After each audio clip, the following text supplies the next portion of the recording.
नमस्कार मंडळी, नवीन एका इंटरेस्टिंग व्हिडिओमध्ये सर्वांचं मनापासून स्वागत. मित्र, महाराष्ट्रातील दिव्यांग बांधवांसाठी ही व्हिडिओ अतिशय महत्त्वाची आहे. मित्र, राज्य सरकार प्रशासनाने मे महिन्याचे पैसे लाभार्थ्यांच्या खात्यामध्ये वाटप केले, परंतु अनेक लाभार्थ्यांच्या खात्यामध्ये हे पैसे आलेले नाहीत. तर यासाठी आपण प्रयत्न करत आहोत, वेगवेगळ्या गोष्टींचं मार्गदर्शन तुम्हाला करत आहोत आणि यामध्ये एक अतिशय महत्त्वाची अपडेट किंवा महत्त्वाची माहिती तुम्हाला सांगायची आहे, म्हणून ही थोडक्यात कमी वेळेची व्हिडिओ बनवली आहे.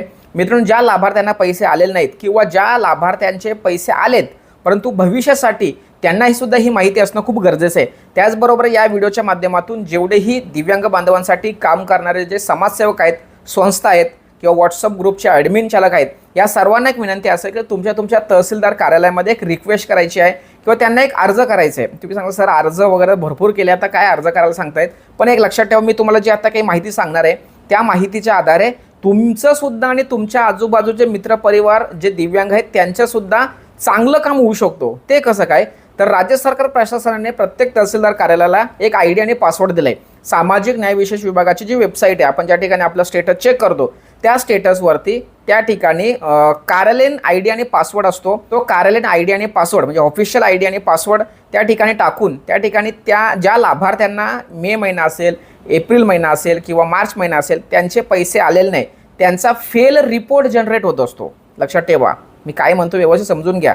डेक्स्ट 1ची फेल रिपोर्ट म्हणजे ज्या लाभार्थ्यांना पेन्शन किंवा अनुदान किंवा हप्ता आलेला नाही त्यांचा एक रिपोर्ट जनरेट होतो आणि तो रिपोर्ट जर आपल्यापर्यंत पोहोचला तर मात्र त्या तालुक्यातील सर्व दिव्यांगांपर्यंत एक्झॅक्ट माहिती जाईल की बाबा या दिव्यांगाचा हा प्रॉब्लेम होणार आहे. लक्षात ठेवा. तर त्या तहसीलदार कार्यालयातील कर्मचाऱ्यांना किंवा तहसीलदारांना एक विनंती करायची आहे की सर, आपल्या तालुक्यांमध्ये एक फेल रिपोर्ट जनरेट होतो तुमच्या डेस्कला. त्या फेल रिपोर्टला किंवा फेल रिपोर्ट जो काय आहे त्याची PDF डाउनलोड करायची, त्याची प्रिंट मारायची. ती प्रिंट संबंधित तलाठी कार्यालय असेल, ग्रामपंचायत असेल किंवा तहसीलदार कार्यालयाचे जे ऑफिस असेल, नोटीस बोर्ड त्या ठिकाणी लावल्यास प्रत्येक लाभार्थ्याला कळणार आहे की बाबा माझा हप्ता का आलेला नाही, याला कारण नेमकं काय आहे आणि त्यावरती काय करायला पाहिजे याविषयी ऑलरेडी आपण व्हिडिओ टाकलेली आहे.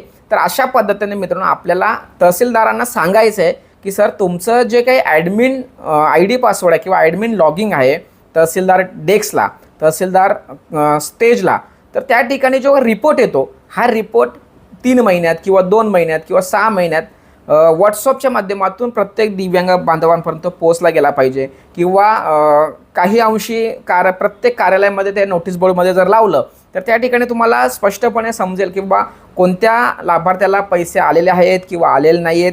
जे काही असेल ते स्पष्टपणे दिसेल. ज्याला आलेले नाहीत त्यांना काहीतरी काम करता येईल. अशा पद्धतीने हे सर्व पारदर्शक असताना आपल्यापासून ह्या गोष्टी लपवल्या जातात. तर त्या तुम्हाला माहीत व्हाव्या की अशा पद्धतीचा रिपोर्ट जनरेट होतो आणि तो रिपोर्ट जर आपल्यापर्यंत पोहोचला तर आपल्याला दिव्यांग बांधवांसाठी काम करता येणार आहे.